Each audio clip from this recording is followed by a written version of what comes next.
Meu marido foi promovido e comemoramos. Mas sua amante, a nova chefe, fez um discurso chocante. Eu nunca imaginei que a felicidade pudesse ter gosto de veneno. Meu nome é Tatiane Cristina. Tenho 34 anos e moro em Sorocaba, no interior de São Paulo. Sou professora de literatura da rede pública estadual há 8 anos, apaixonada por Machado de Assis, filmes antigos do Cary Grant e pela minha pequena família, ou pelo que eu achava que era minha família. Naquela sexta-feira de março, enquanto prendia balões coloridos na varanda do nosso apartamento no Campolim, eu me sentia a mulher mais sortuda do mundo.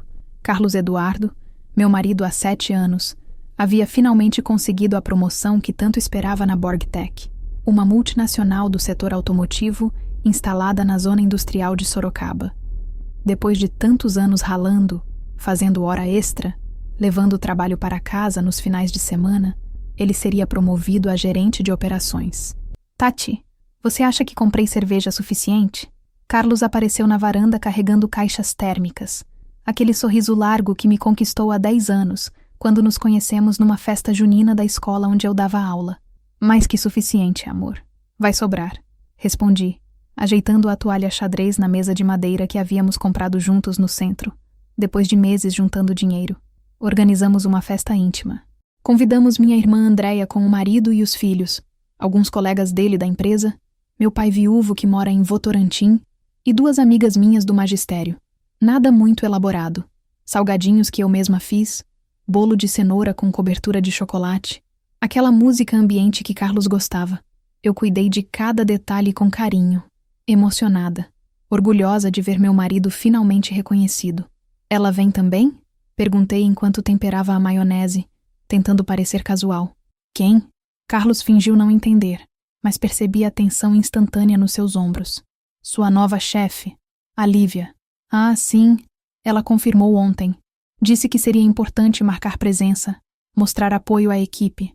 Ele desviou o olhar, concentrando-se excessivamente em organizar os copos plásticos. Lívia Prado.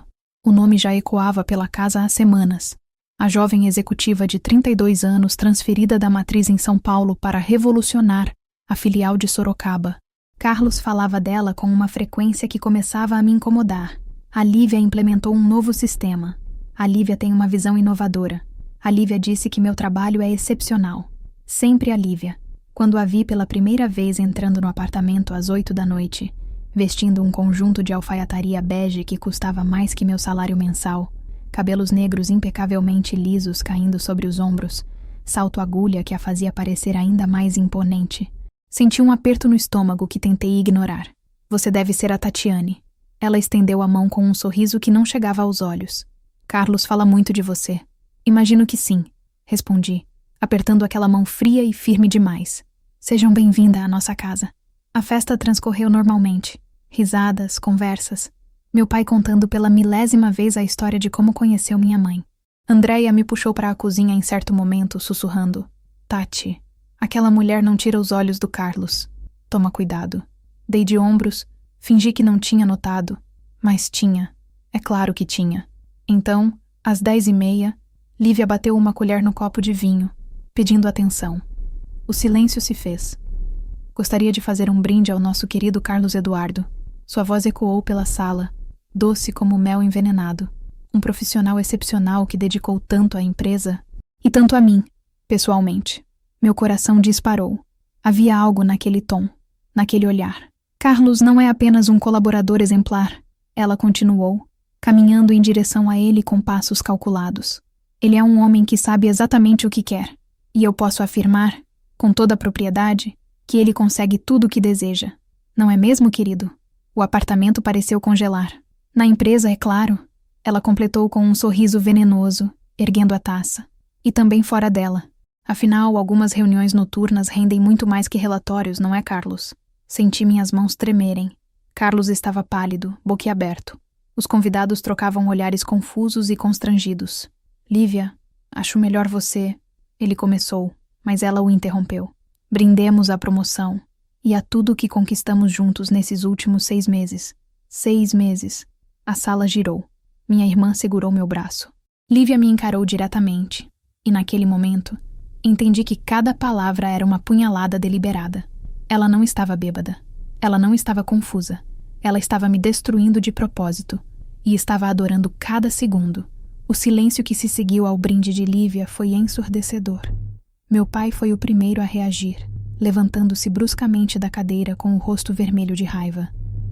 Andréia apertava meu braço com tanta força que deixaria marcas. Os colegas de Carlos olhavam para o chão, claramente desconfortáveis. E eu simplesmente congelei, como se meu cérebro se recusasse a processar o que acabara de acontecer. Lívia, você está completamente bêbada. Carlos finalmente encontrou a voz, mas ela saía trêmula, desesperada. Isso é um absurdo. Tatiane, amor, ela não sabe o que está dizendo. Não sei? Lívia riu, um som agudo e cruel. Engraçado. Você parecia ter certeza do que eu sabia quando me ligou ontem à noite dizendo que estava com saudades. Chega! Meu pai avançou em direção a Carlos, mas o genro de Andréia o segurou. Sua desgraçada. Como você ousa entrar na casa dessa família e... Papai, não. Minha voz saiu num sussurro, mas firme o suficiente para detê-lo. Todos me olharam. Eu estava de pé, embora não me lembrasse de ter levantado. Todos, por favor, saiam. Tati, eu não vou te deixar sozinha com esse... Andréia começou.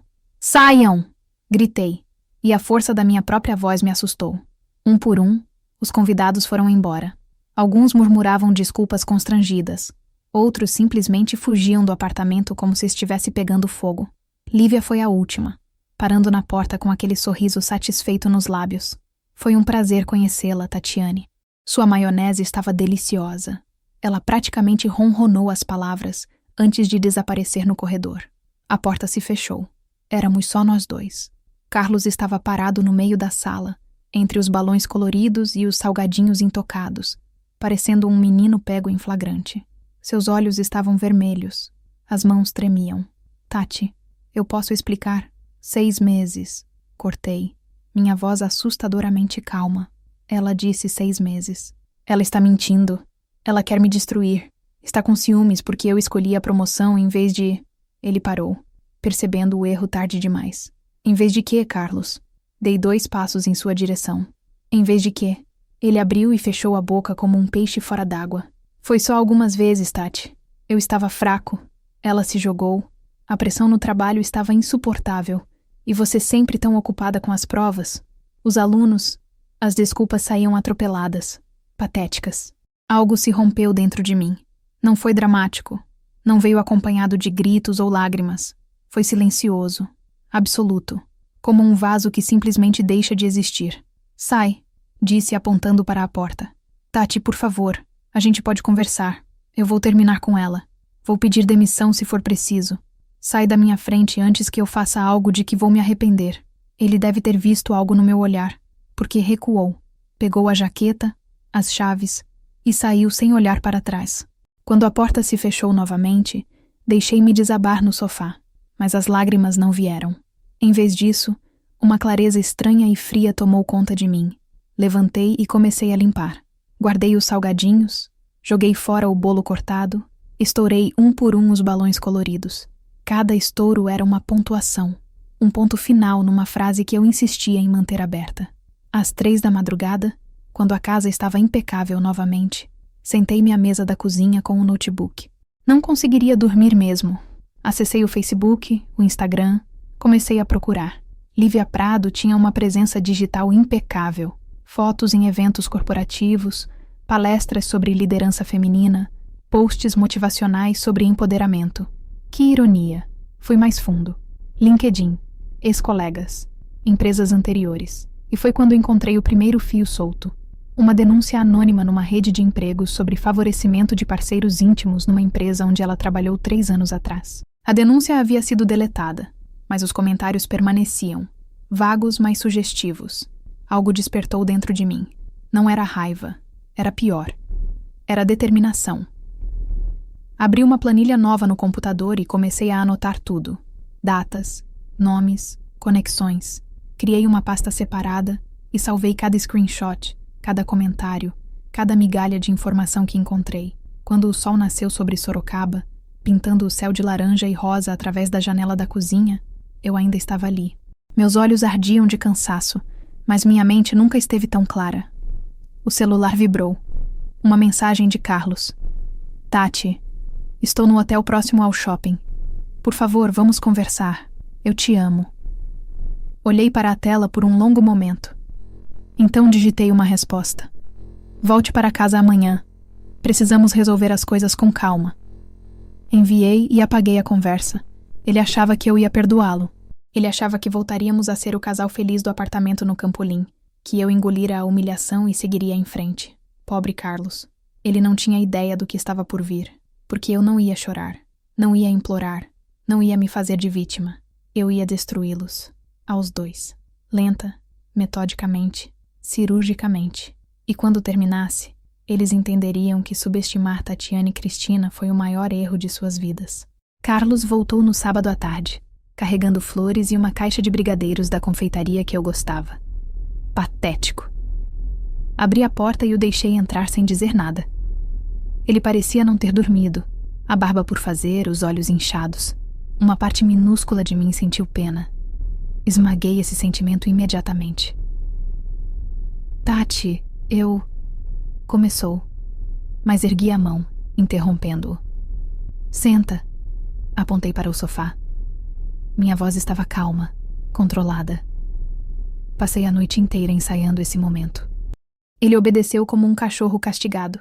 Sentei-me na poltrona em frente, mantendo distância, observando-o com a mesma atenção que usaria para analisar um espécime em laboratório. Quanto tempo exatamente? Perguntei. Tati, isso importa? Quanto? Tempo. Ele engoliu seco. 4 meses. Começou em novembro, na festa de fim de ano da empresa. Novembro. Eu estava corrigindo provas finais, preparando o Natal, escolhendo presente para ele. E ele estava com ela. Onde? Tati, por favor. Onde, Carlos? No escritório dela. Algumas vezes em hotéis. Uma vez no... Ele parou, mas vi em seus olhos. No nosso carro, no Civic prata que lavávamos juntos aos domingos. Senti a bile subir, mas mantive a expressão neutra. Você a ama? A pergunta o pegou desprevenido. Não, Tati. Nunca foi sobre amor. Foi só... sexo. Atração física. Eu não sei. Ela é persuasiva, insistente. Mas você é minha mulher. É você que eu amo. E mesmo assim você fodeu ela no nosso carro. As palavras saíram frias, cruas. Carlos encolheu-se como se tivesse levado um tapa. Eu sou um idiota, Tati. Um idiota completo. Mas eu juro que vou terminar tudo. Vou pedir transferência. Vou fazer terapia. O que você quiser. Só não me deixa. Por favor. Fiz uma pausa longa, estudando-o. Lágrimas escorriam pelo rosto dele agora. Carlos sempre foi emotivo, diferente daqueles homens durões. Foi isso que me atraiu nele. Agora, essa fraqueza me enojava. Está bem, disse finalmente. Ele levantou a cabeça bruscamente, incrédulo. O quê? Eu preciso de tempo, mas... Não quero jogar fora 7 anos de casamento por um erro seu. As palavras eram veneno embrulhado em papel de presente. Você vai terminar com ela na segunda-feira, no trabalho, na frente de testemunhas. Vai manter distância profissional. E nós vamos fazer terapia de casal. Sim. Sim, Tati. O que você quiser. Ele tentou me abraçar, mas me afastei. Mas você dorme no quarto de hóspedes. E eu vou ter acesso a tudo. Estendi a mão. Celular, e-mail, redes sociais, tudo. Ele entregou o telefone sem hesitar, desbloqueou na minha frente. Pode vasculhar quanto quiser. Já apaguei tudo dela. Bloqueei em todos os lugares. Que conveniente. Murmurei, mas peguei o aparelho. Nos dias seguintes, estabelecemos uma rotina estranha. Carlos ia trabalhar e voltava cedo. Trazia jantares prontos. Tentava pequenos gestos de carinho que eu aceitava com frieza calculada. Para qualquer observador externo, éramos um casal tentando se reconciliar. Mas enquanto ele dormia no quarto ao lado, eu trabalhava. Passei horas no computador, criando perfis falsos nas redes sociais. Entrei em grupos de funcionários da Borg Tech, li anos de posts, identifiquei quem eram os insatisfeitos, os fofoqueiros, os que tinham sido preteridos em promoções. Encontrei 3 nomes promissores. Usei um dos perfis falsos para enviar mensagens. Nada muito direto, apenas perguntas cuidadosas sobre o ambiente de trabalho, sobre liderança, sobre mudanças recentes. As pessoas adoram desabafar para estranhos na internet. Foi assim que descobri sobre Juliano, um analista sênior que foi passado para trás quando Lívia assumiu. Ele estava amargo, ressentido e muito, muito disposto a falar. Ela só se importa com quem puxa o saco dela, ele digitou numa noite. Ou com quem ela está transando. Já é o terceiro caso que eu sei nessa empresa. Terceiro. Isso era ouro. Você tem provas? Perguntei cuidadosamente. Nada concreto. Mas todo mundo sabe. Ela fez a mesma coisa na unidade de São Paulo antes de vir para cá. Por isso a transferiram, na verdade. Para abafar o escândalo. Anotei tudo. Cada palavra, cada insinuação, cada nome mencionado. Durante o dia, eu era a esposa compreensiva. Sorria para Andréia quando ela ligava perguntando se eu estava bem. Preparava o café da manhã de Carlos. Corrigia provas dos meus alunos com a mesma dedicação de sempre. Mas à noite, eu me transformava. Baixei um aplicativo de gravação no meu celular. Comecei a gravar conversas casuais com Carlos, perguntando sobre o trabalho, sobre Lívia, deixando-o falar. Ele achava que era parte da reconstrução da confiança. Idiota. Como foi no trabalho hoje? Eu perguntava enquanto jantávamos. Estranho. A Lívia está me evitando. Acho que ficou com raiva porque terminei. Ela aceitou bem? Não teve escolha. Disse na frente do Rogério, o gerente de RH. Rogério. Mais um nome para minha lista. 2 semanas depois do escândalo, eu já tinha um arquivo digital robusto. Screenshots de conversas comprometedoras que Juliano me enviou, gravações de Carlos falando sobre favorecimentos que Lívia fazia a determinados funcionários, nomes de pessoas que foram demitidas ou transferidas depois de recusarem a aproximação dela. Mas eu precisava de mais.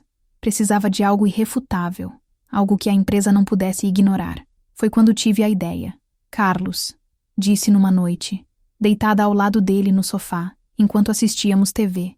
Ele havia me implorado tanto que cedi, deixando-o sentar perto de mim. Você ainda tem acesso aos relatórios financeiros da sua área? Tenho. Por quê? Só curiosidade. Você sempre falava tanto do trabalho antes, e agora evita o assunto. Quero entender melhor o que você faz, me sentir mais conectada. Ele praticamente brilhou com a atenção. Sério? Posso te mostrar? É até interessante. Tem umas planilhas que... E assim, com a simplicidade de quem oferece um osso a um cachorro faminto, Carlos me deu acesso ao sistema interno da BorgTech. Não naquela noite, mas na semana seguinte. Ele deixou o notebook aberto enquanto tomava banho. Eu tinha 15 minutos. Meus dedos voaram pelo teclado. Entrei na pasta de despesas corporativas, procurei o nome de Lívia, e ali estava. Viagens suspeitas, jantares caros, sempre acompanhada pelos mesmos nomes, hotéis reservados em cidades onde não havia eventos da empresa. Copiei tudo para um pendrive. Quando Carlos saiu do banho, eu estava deitada na cama, folheando uma revista, a imagem da esposa dedicada e confiante. Conseguiu terminar o relatório? Perguntei casualmente. Consegui. Obrigado por esperar acordada. Sempre, amor. Sorri. E ele sorriu de volta. Aliviado, apaixonado, completamente inconsciente. O pendrive queimava no bolso do meu roupão como uma pequena bomba. E eu estava apenas começando. Março virou abril. E minha dupla vida estava perfeitamente equilibrada.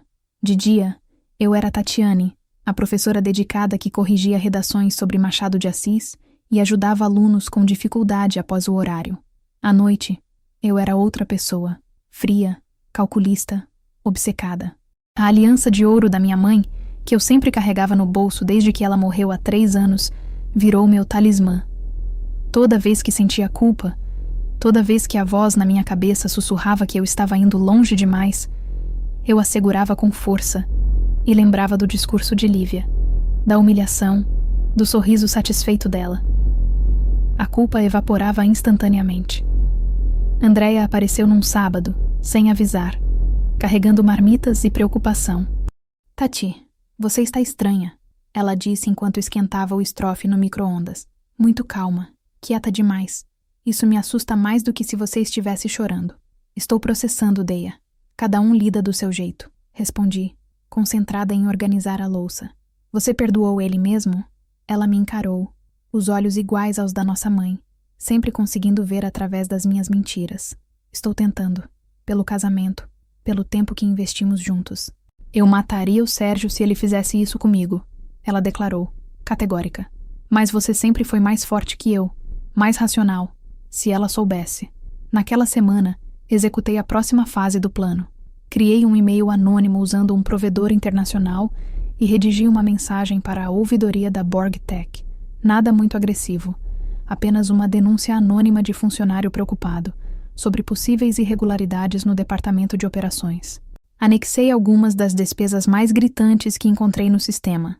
Um jantar para 2 que custou R$ 3.000 numa churrascaria de alto padrão em Itu, listado como reunião com fornecedores, mas sem nenhum fornecedor na nota. Uma reserva de hotel fazenda em Campos do Jordão no mesmo fim de semana, em que Carlos me disse que tinha treinamento em São Paulo.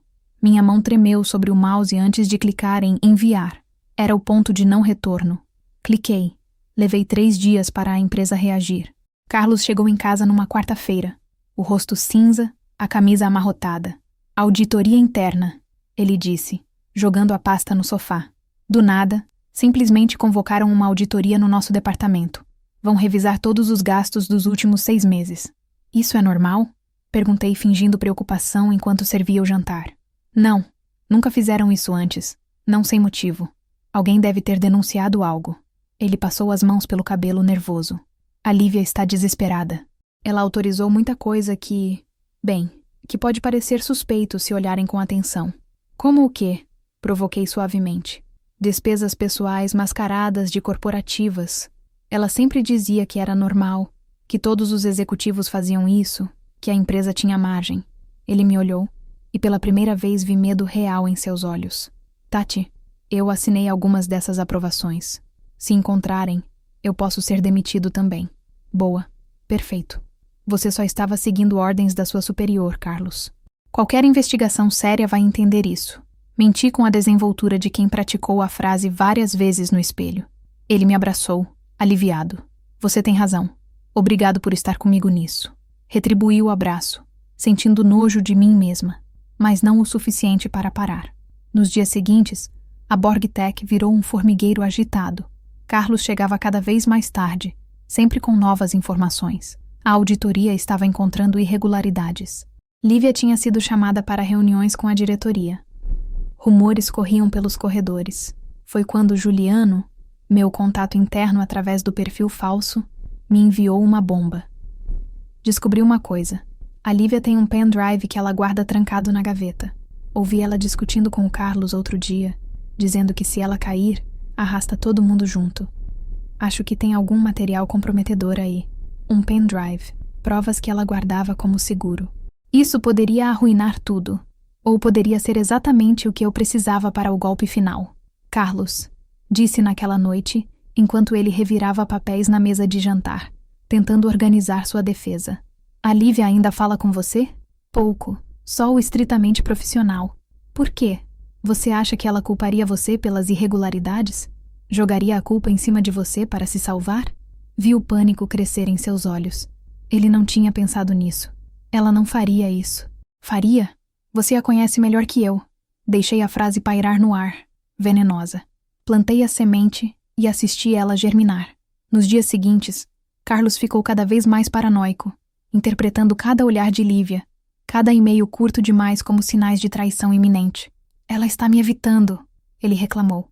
Antes da auditoria, ela me chamava para reuniões o tempo todo. Agora, nada. Ela está preparando algo. Talvez você devesse se proteger, sugeri casualmente. Documentar tudo. Juntar provas de que você só seguia ordens dela. Como? Fingi pensar. E-mails, mensagens, qualquer coisa que prove que ela era sua superior, e você estava apenas cumprindo instruções. Ele me olhou, como se eu tivesse acabado de iluminar uma sala escura. Nos dias seguintes, Carlos começou a copiar e-mails comprometedores, a gravar conversas com Lívia, a documentar cada interação, tudo em nome de se proteger, tudo reunindo exatamente as provas que eu precisava. Uma noite, enquanto ele dormia exausto depois de mais um dia de interrogatórios internos, peguei o notebook dele, copiei tudo que ele havia reunido para meu próprio pendrive. E-mails onde Lívia instruía aprovações irregulares, áudios dela discutindo brechas nas políticas da empresa, mensagens apagadas que ele havia recuperado, algumas delas com teor sexual explícito, outras sobre manipulação de relatórios. Mas a joia da coroa veio de Juliano. Consegui. Ele escreveu numa madrugada. Acesso temporário ao computador dela. Tirei cópias de tudo que encontrei. É pior do que imaginávamos. O arquivo que ele me enviou continha contratos direcionados, conversas sobre favorecimento de fornecedores em troca de propina e, o melhor de tudo, um histórico completo dos relacionamentos dela com subordinados nas últimas 3 empresas, incluindo denúncias que foram abafadas com acordos financeiros. Passei a noite organizando tudo num dossiê impecável. Documentos, provas, testemunhos, linha do tempo. Tudo anonimizado, tudo irrefutável. Quando terminei, o sol estava nascendo. Segurei a aliança da minha mãe e sussurrei.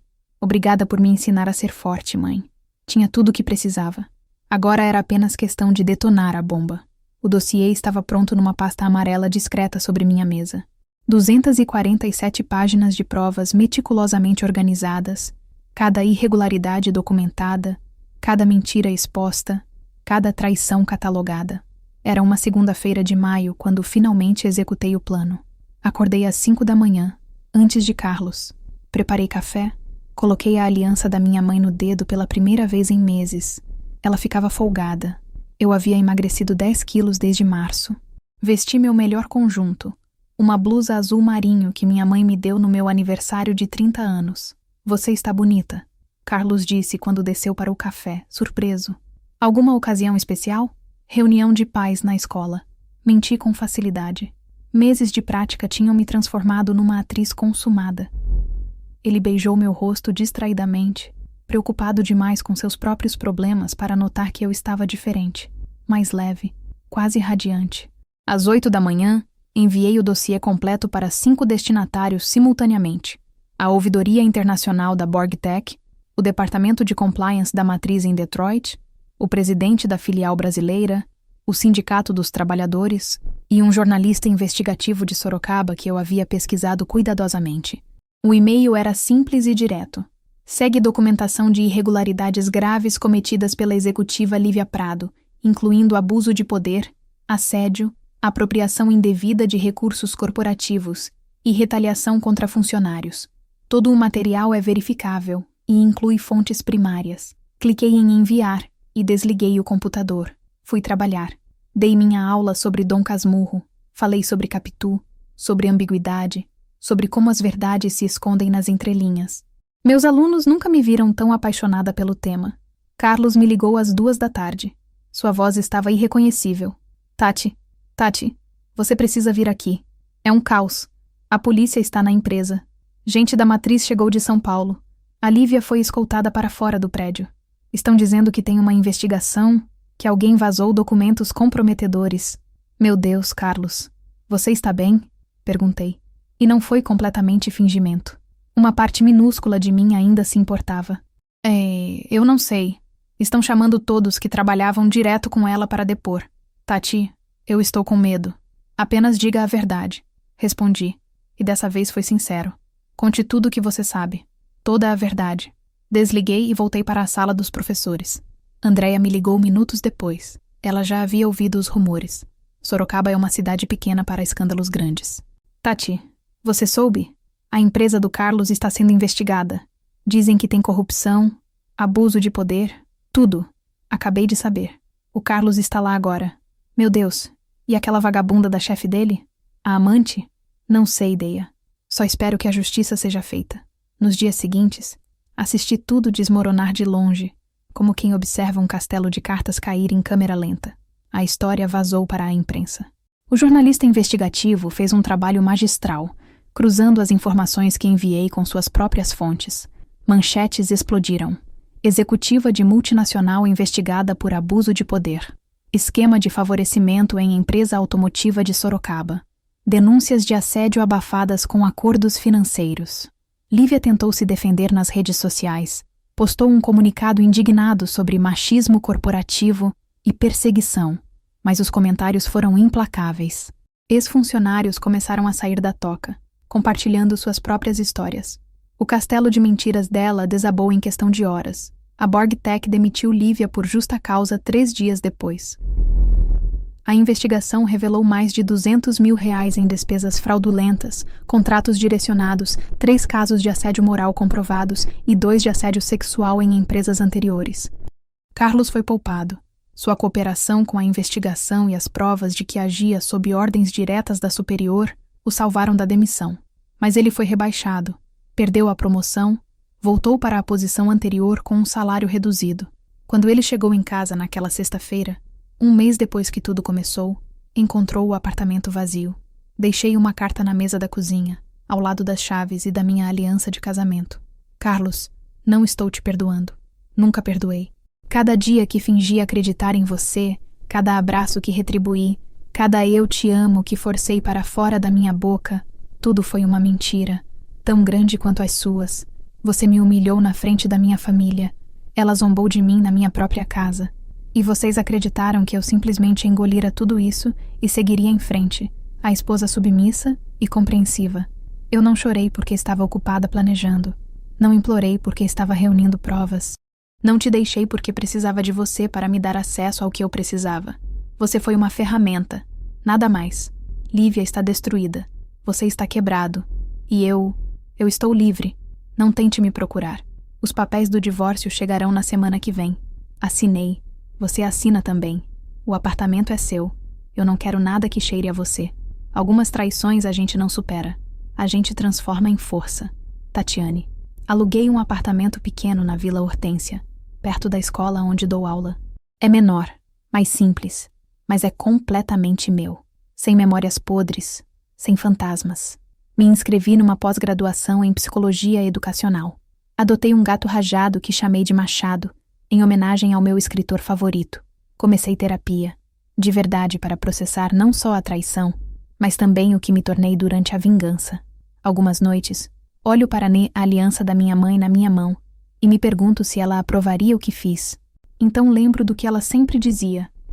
Filha, ser gentil não significa ser trouxa, e perdoar não significa esquecer. Não esqueci. E eles nunca esquecerão. Hoje, 6 meses depois, vi Lívia numa reportagem sobre mulheres que perderam tudo por abuso de poder. Ela estava irreconhecível.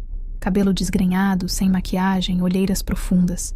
Desempregada, processada, destruída. Não senti pena. Senti paz. Carlos me mandou mensagens algumas vezes. Pedidos de desculpa. Súplicas para conversarmos. Declarações de amor patéticas. Bloqueei o número. Minha vida agora é simples. Mas é minha. Dou palestras na escola sobre inteligência emocional e resiliência. Meus alunos me admiram. Andréia diz que nunca me viu tão forte.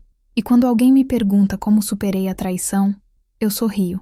Um sorriso pequeno, secreto, que guarda verdades que nunca compartilharei completamente. E digo, algumas traições a gente não supera. A gente transforma em força e em justiça. Porque no final, não foi sobre vingança. Foi sobre lembrar a mim mesma que Tatiane Cristina nunca foi, e nunca será, a vítima de ninguém. Fim. Obrigada por assistir até o final. Você gostou da história? Deixe um comentário. Quero saber o que você achou.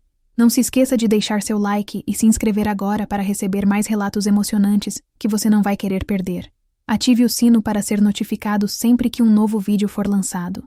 Vejo você na próxima história. Muito obrigada.